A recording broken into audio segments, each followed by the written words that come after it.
Bit chilly today, but welcome back to Otto's Garage.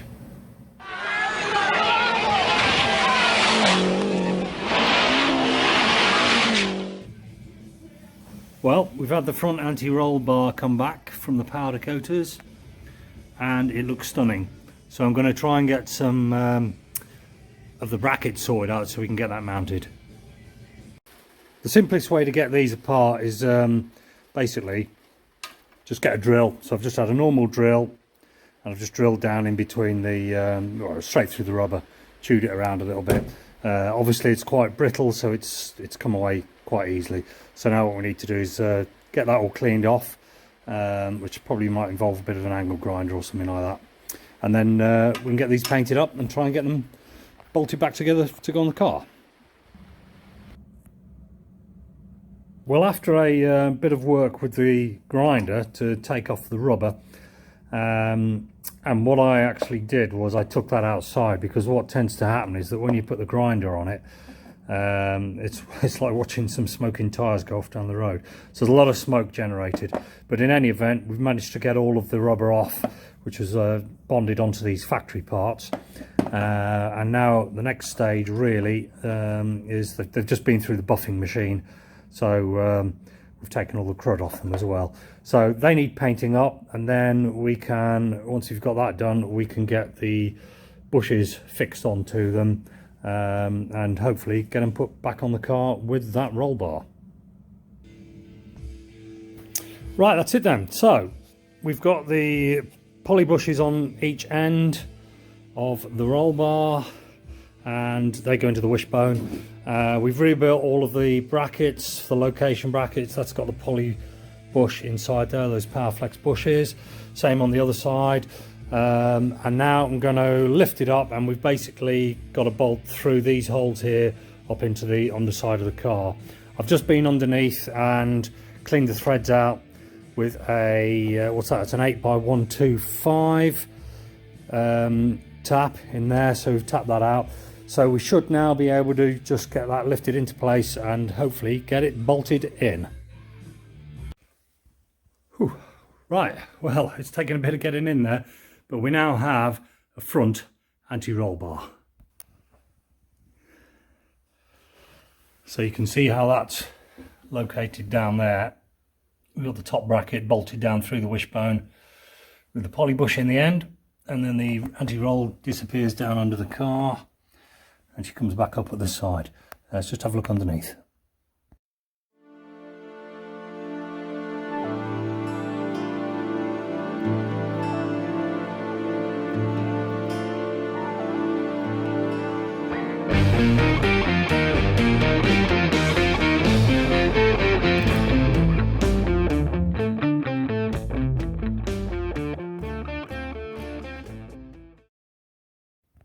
Another essential job that we've got is sorting out Christmas presents, and I had this one given to me by my two daughters, Christina and Jemima. I'll just show you what it is. There we go. Check that out. What a fantastic Christmas present. It's about 2.5 meters long, and I was looking for a wall that would be big enough for it to go on. Cool. Anyway, thanks for that, girls. It's a cracking present. Loving it on the wall. Cheers. Electrics. It's getting towards the time when we're going to need to start to get a few bits and bobs on the car and sort out some wiring on it. And to that end, I have got one of these. I've had it for quite a while, actually, sat on the shelf. It's the Motor Gadget Mo Unit Blue. Now, what this does is basically kind of replace the standard switches and relays that you would have traditionally, and fuses as well for that matter. And this is a fully digital electronic controller. Primarily it is made for motorcycles. However, there's not an issue using it on cars, and especially where you've got what we've got here, really limited amount of electrical circuitry going. You know, I haven't got windows or air conditioning and central locking. All of that's all obviously been junked, and we've got quite a lightweight electrical solution going on. But the great thing with this as well is that you can have keyless start on it. You've got a Bluetooth adapter which goes basically to your phone, so if you've got your phone with you or another kind of Bluetooth unit, it'll recognize that, and basically you've got no need to have a ignition key on it, anything like that. It's got an alarm built into it as well, and it means that you've got severely reduced amounts of wiring, and therefore less to go wrong with things like relays and stuff like that. So that is the Motor Gadget Blue, readily available. Quite a few forums out there, primarily with motorbikes, people putting it on that. We're going to fit it into the Lancia and hopefully take you through step by step what we're going to go with it. Brake parts, it's more specifically rear brake parts. I've had a couple back from the powder coaters, so we'll just see how they're going to fit together. And this is what's arrived. So these were the cylinders and the pistons that we previously had refinished and assembled ourselves, so that's all cool. And then I had these powder coated. These are the carriers that the cylinder slides into, basically. However, there is a slight modification because on the Fiat group they decided to have this kind of little hole here which has a press-in ball pin or whatever you want to call it, and that goes into the corresponding hole in there. So when the two slide together, those two holes align. That's notorious for failing. You know, it's like it's just like a spring. So when it just corrodes and it seizes and it's crap, basically. So what we're going to do is we're going to tap out this little hole here, which is M5 by 0.8 pitch, and we're going to put a little bolt in, and that will go through the holder and align into that little hole there. I might just take the end of that off and make it pointy, so it can it'll help it locate more into there. You could do that with a grub screw as well, but I haven't got any of those, so we're going to use the M5 and see how that goes. Well, we've tapped out the hole. It corresponds nicely with that. That doesn't need anything doing to it. It just needed cleaning out. It's plenty big enough to take the M5 bolt, so that'll just go in there. It doesn't actually thread into anything, but you can kind of see that it just goes in the hole, and therefore this won't be able to move in the groove. Basically, it'll locate it. But what I am going to do is, because when we had them powder coated, those two grooves were left masked off, so we didn't get any cack in there, any powder coat in there. I'm just going to put a bit of the copperies grease, just a slight sliver of that in there, and then we're going to tap this down into it, get the M5 bolt through, locate it all up, and then that'll have our caliper reassembled again. And there we go. So I've just put a little locking washer on there as well, but that is basically, as you can see, gone right the way through into the original part, and happy days. Just one thing I would suggest you do is that obviously the groove needs a little bit of the copperies in, like I said. When you pop this back in, it's quite a tight, well, it is a very tight fit. Don't get a press on it, just use something like that. So you can give it a nice tap on the silver bit. You can hold this part in your hand anyway, and then just tap it with the other one, and it should go in nicely and fit just right. So that's kind of upgraded that ridiculous Fiat design, and yeah, all good to go. So I'm going to get the other one put back together, and then we'll see where we are. Okay, so I've been looking at the handbrake lever and the mechanism on the caliper, and basically that's what I'm talking about there. So that lever is located through the holes in the head of the cylinder there, and there's a little piston rod that goes down and screws into the back of the actual main brake piston down here. The piston inside, the internals, I've left those well alone, but basically there's a mechanism which means that when you fit this levered pin, which is quite a tricky shape, and it sits on a little wedge, you can see that wedge there located in the end of the adjustable rod.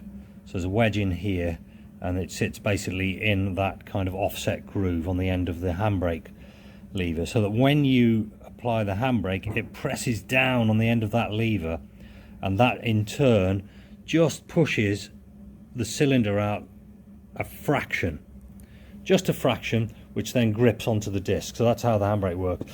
But what you have to do is, when this little rod is fitted in the end of the back of the piston, you pack it out with these kind of conical washers.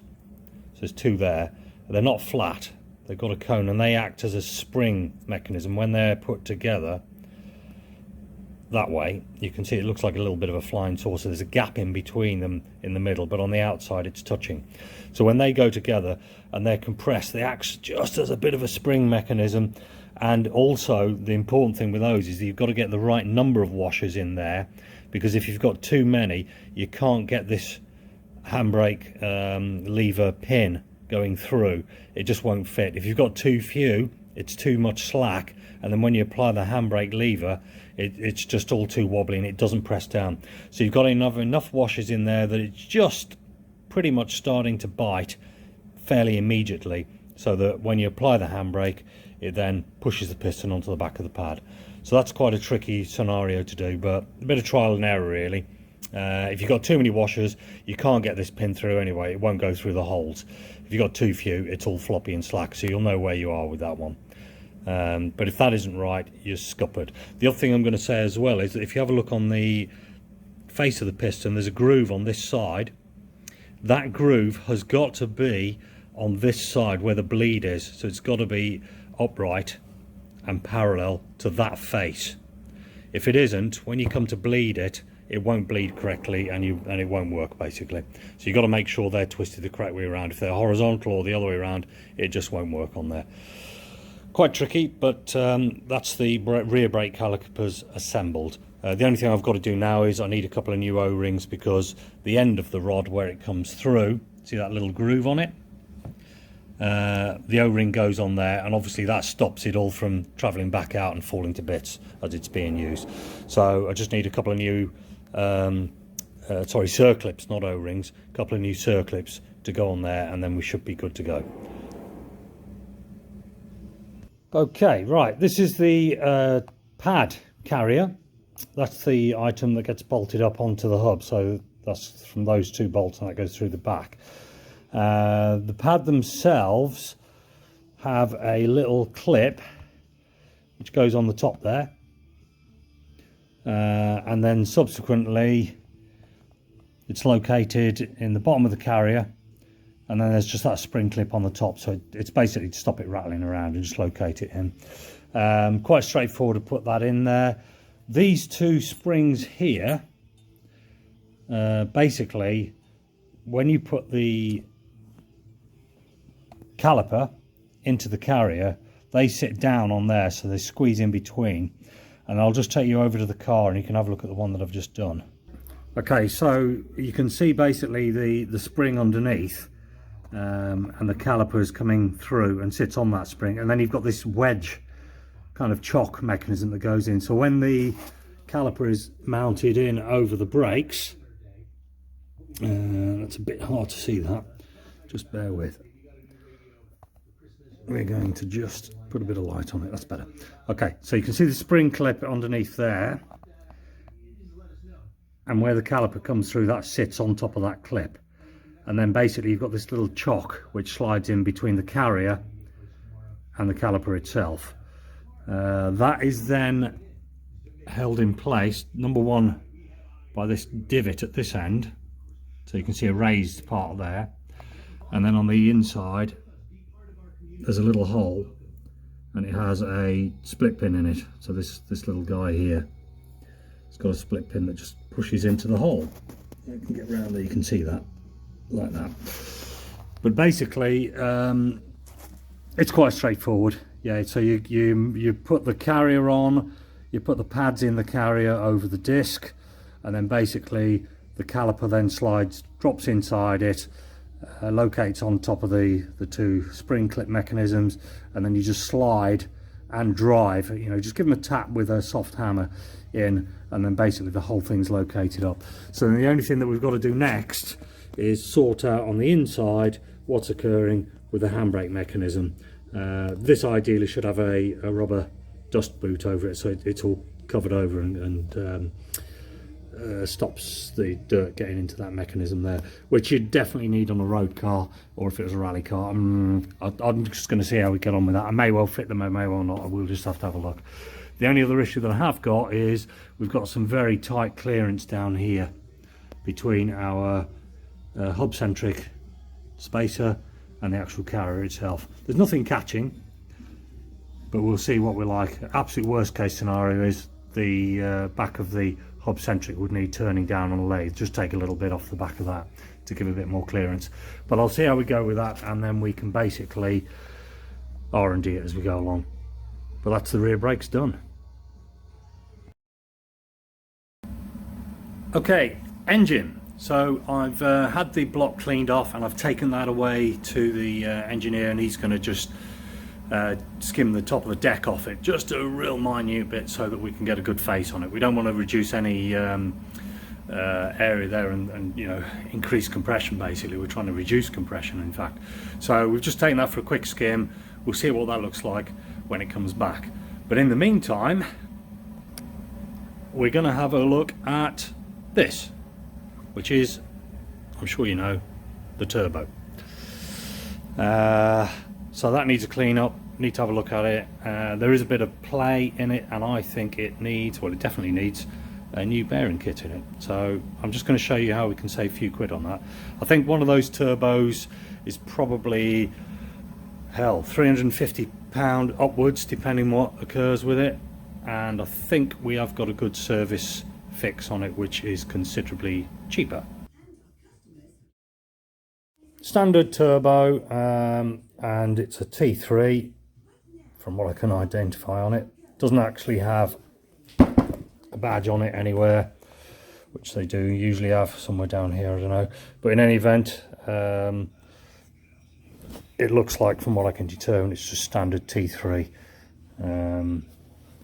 We've got a, let me just have a quick look in here.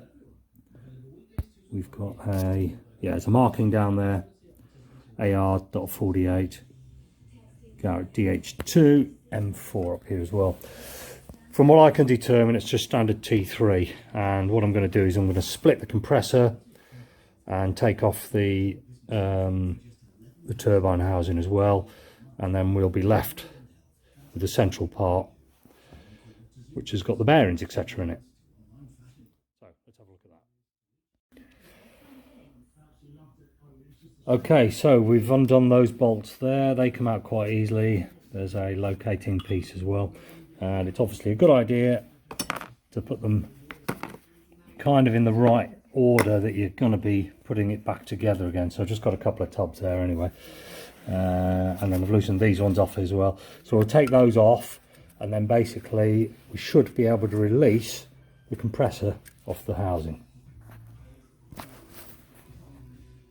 Okay, so just a little tap with a nylon hammer on there, and the compressor's come off. You can see actually there's a bit of oil here, so something has been leaking a bit, but generally speaking that's in good nick down there. Now, one thing I would say is that you can tell just by giving that a waggle. There's quite a bit of movement in there, so clearly something's gone pear-shaped in there.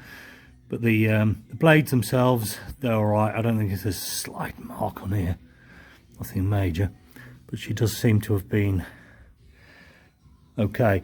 What you can see here, where this little groove is, that's basically where the turbine's been balanced, and that's where they kind of take that out to get it balanced right. So when we put it back together, we'll make sure that we put those back in the same position.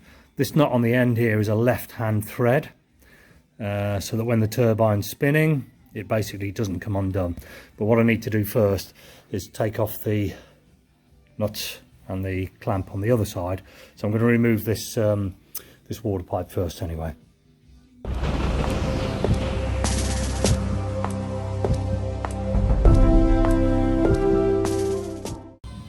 Right, it's quite apparent that some of these bolts here are seized, and in fact one of them did actually shear off, so that's just fantastic.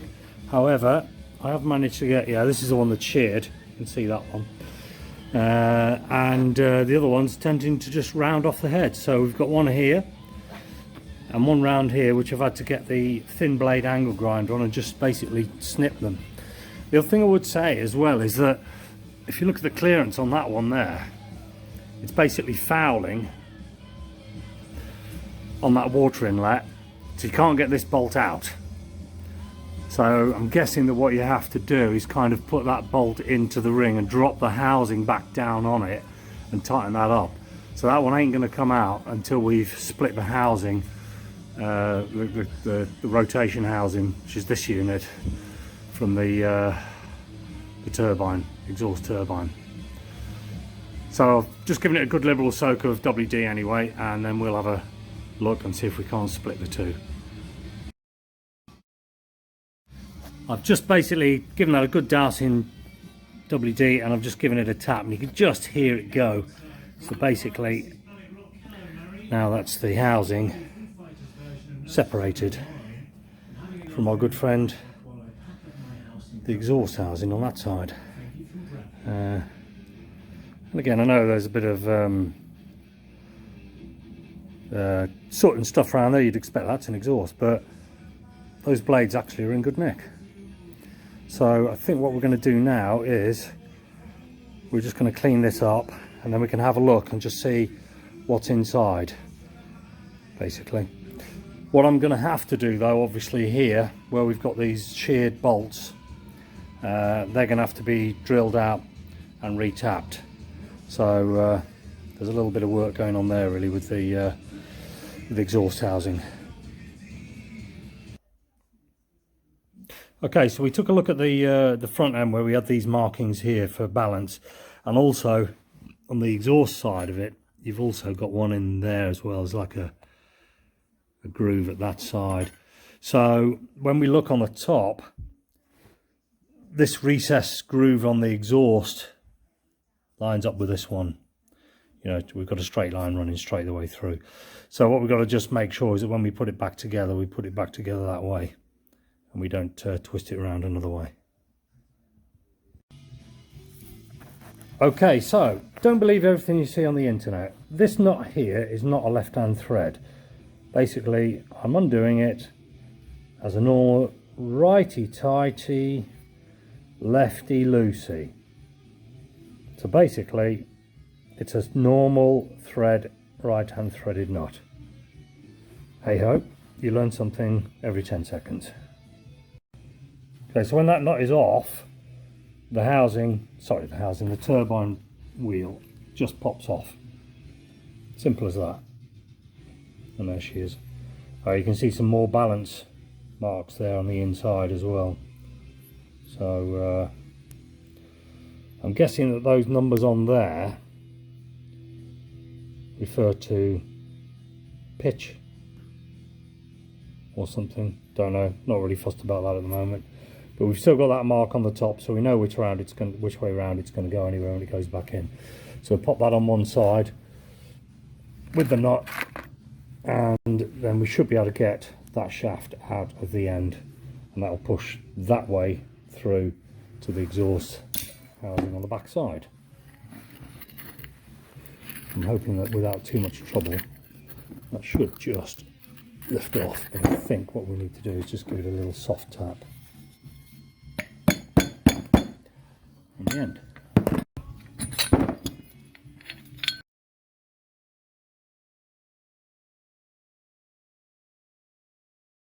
Okay, the other thing we've got to get off are these little bolts down here, and they go into alley, so they're not going to be too tight anyway, but they're 10mm. I've just loosened them, and basically they're quite free now. But I think if you don't put the housing in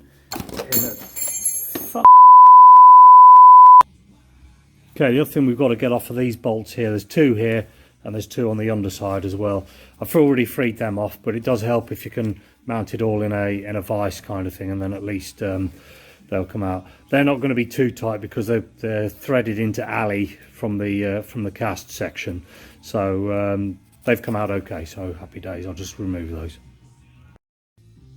Okay, so we've taken those 4 bolts off, and then basically we've split the bearing housing away from the bearing itself. So the bearing itself is this little doohickey here, and that's located in this oil wide port. So basically the oil comes through this top hole here, and it goes into the corresponding groove in the back there. So basically the oil squirts into here, and then it goes down and it feeds its way into the bearing. So the holes in there, I'll just get the oil down onto the shaft. This can only go in one way. You can see it's got the little lugs on it. There's 2 lugs on there, corresponding holes in the back there. That can only go on one way, so it goes on that. This is all quite a bit grubby in here, so I'm guessing that we have lost some seals on it anyway. But you can get a seal kit for it, which is what we're going to do. And then the next thing we need to do is get the other half of the bearing out by removing the circlip in there. And then there's that circlip on the inside as well down there, which we've got to get to. So I need some quite fine circlip pliers for that. We'll have a look at that and see if we can't get them out. Right, I got that out. In fact, my circlip pliers were a bit too chunky, so what I did was I put them on the wheel and I just ground the tip a little bit to make them sharper. So they've got into there. Now we should be able to get the bearing out. I'm just going to use a small Allen key, so we can just pull that one up. Kabushi. And there we are. Now what we've got to do is the same on the other side. That is all happy days in there. So we've got the same thing down there. I'm going to get down there with the circlips, pull that out, and then you can have a look at that. Right, that's it. We've got that second circlip out. So now should be able to get. Let's go back down again with that. Hook it.